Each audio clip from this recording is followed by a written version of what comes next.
everybody, this is Perch. Well, the Hellfire Gala, right? So, a weird thing has happened.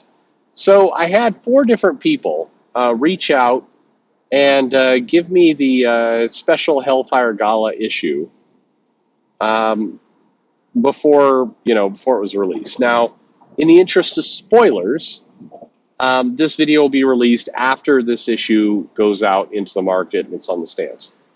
So, if you haven't read it yet, spoilers for the 2022 Hellfire Gala. Okay, and I had a number of people reach out and give me the book. What's weird is two different people from the X office sent me the comic, and what's strange is that neither of those two people talk to each other. So that's weird to me, right? That I'm getting the book from two different people, both of which I have to add said this issue sucks. So these are people, and then some other people also gave me the comic, but I can't. I'm having trouble wrapping my head around that two different people in the X office both gave me the comic in advance and also gave me the warning that it's awful. I don't know. I really, you made this thing, or your office did.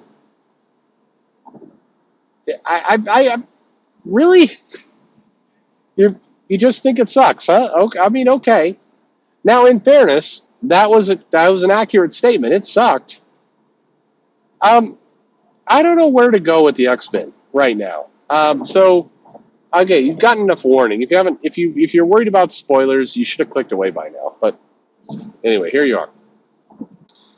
I find that the X titles in general are profoundly baffling in terms of how they're written and what's there. So the basic premise is, hey, it's the Hellfire Gala, and the characters are talking about how, well, we don't have a big surprise like the last Hellfire Gala where we terraformed Mars. But the big reveal in this case is like, hey, there was a newspaper story that came out that said that mutants can't die. And they basically get resurrected forever. Man, we're going to have to do some damage control, and some of the humans are going to show up and be like, you bunch of dicks, what are you doing? And the comic reads like, I don't know. I mean, look, you sit there and you read this book and you look at the credits, you look at the people who worked on it, and you're like, God damn it. Like, I like some of these people. I legitimately do. They're good people.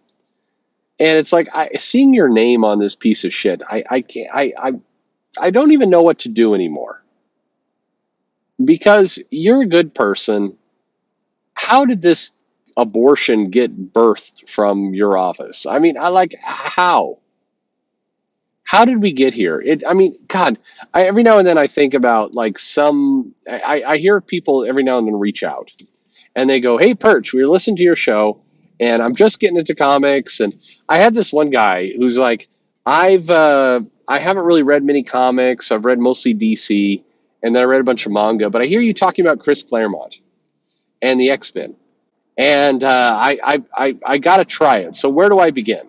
So I'm like, okay, well, read the first 20 issues of the original Stan Lee, and then you can kind of skip ahead, come in with the Proteus Saga, read Giant Size and read the Proteus Saga, and then just keep reading for a while. And then you can kind of skip ahead, get to Life, Death, and then go from the Mutant Massacre all the way through the Fall of Mutants and read all that stuff. And, you get some great reading out of there. Like, you can pick up some of the Grant Morrison issues, some of the Joss Whedon issues, and you can kind of, there's this one guy who's like, oh man, I started reading at Days of Future Past, which is a weird place to begin, I grant you. And it was like, oh man, it was hooked. Like, did you know that there's this guy, Paul Smith? What a fucking amazing artist this guy was. And it's like, yeah, he totally is. He absolutely is. Paul Smith is great. And it's like, oh man, I just started reading, and there's John Romita Jr. His work's incredible. Like, what happened? I'm like, I don't even want to get into that. He's like, I just started reading, and there's this guy, Mark Silvestri. It's coming out of the title. This guy is a fucking god. I'm like, yeah, I mean, I feel this joy in my heart that of like, through osmosis. Like, here's somebody who is experiencing this stuff for the first time. How amazing is that? Right? So, anyway, we get through there. And then this guy's like, so I'm now reading the Dawn of X, Reign of X, and what the hell? What is this stuff? And it's funny to get. I mean, it's funny / sad to get people who are like, now there's a mutant island and everybody's just hanging out and they're having parties, and like Emma Frost is pissed at Cyclops because he found something out, and then like Mr. Sinister has got a clone with a different, like a club on his head instead of a diamond, and like what the hell? What is all this? A character like Mr. Sinister was this badass villain, and like what is this? And I don't know. So I read the Hellfire Gala for 2022, and it's like the almost perfect example of how to take promising topics and just screw them. So they at Free Comic Book Day, we learned that Moira was like kidnapped Mary Jane and was gonna skin her and wear her to the Hellfire Gala to infiltrate the mutants. And then we find out in this issue that no, she didn't do that. She like put a necklace on that kind of chokes her a little bit, and then that story will play out in Amazing Spider-Man #8. And she talked to Proteus for a while and then just left. And you're reading this going, wow, they took the most boring possible route to tell this story.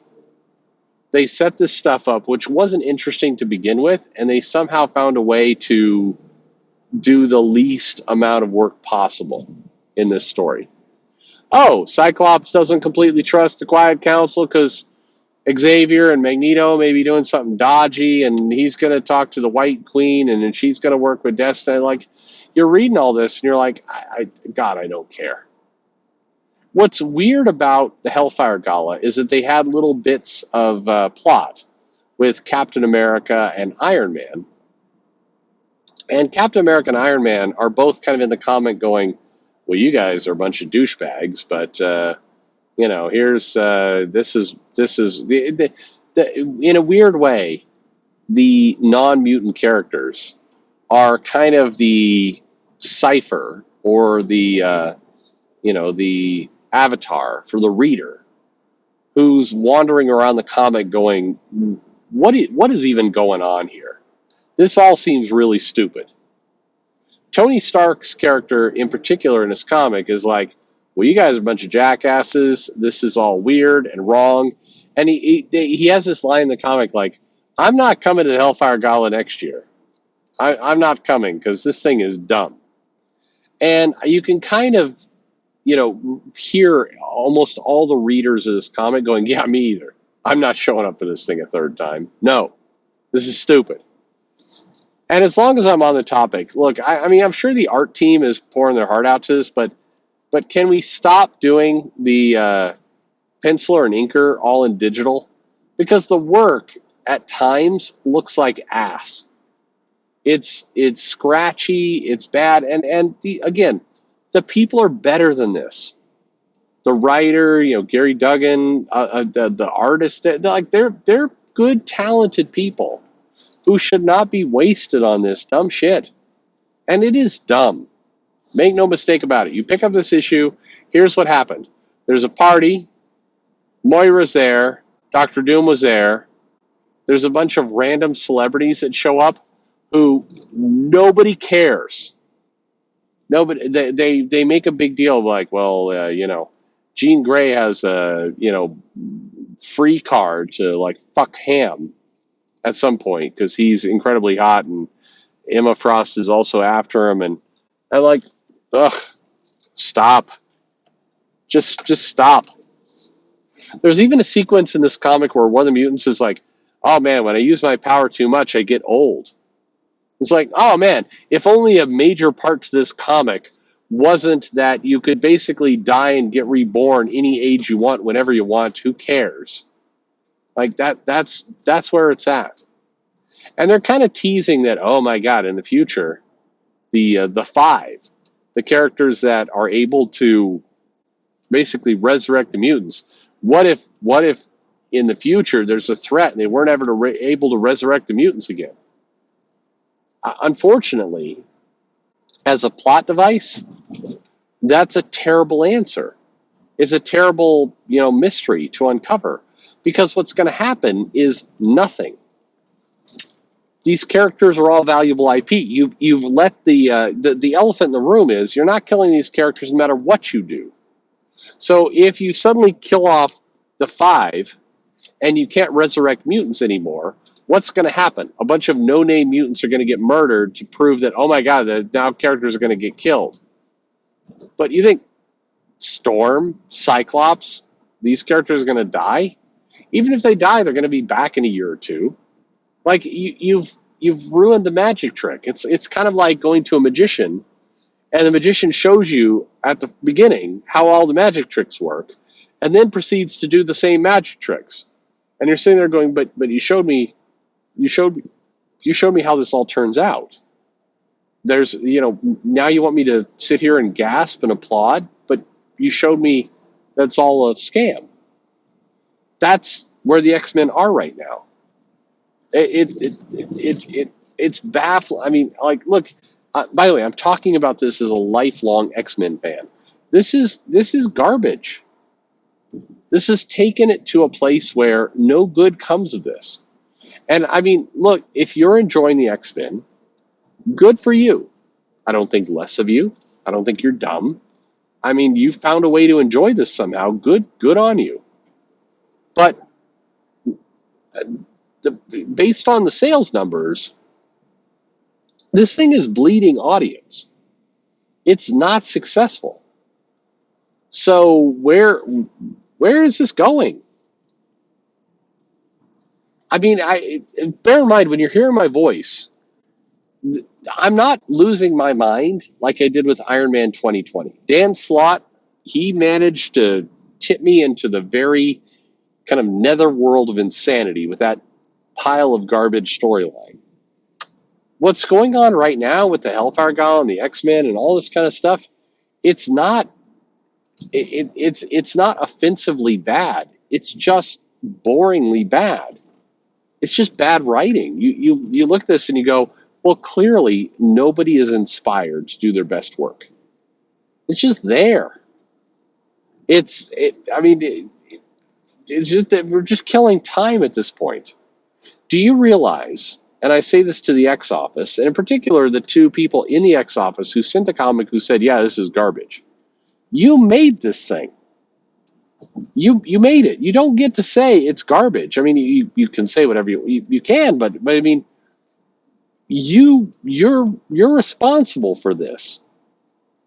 If you say it's garbage, congratulations, you made garbage.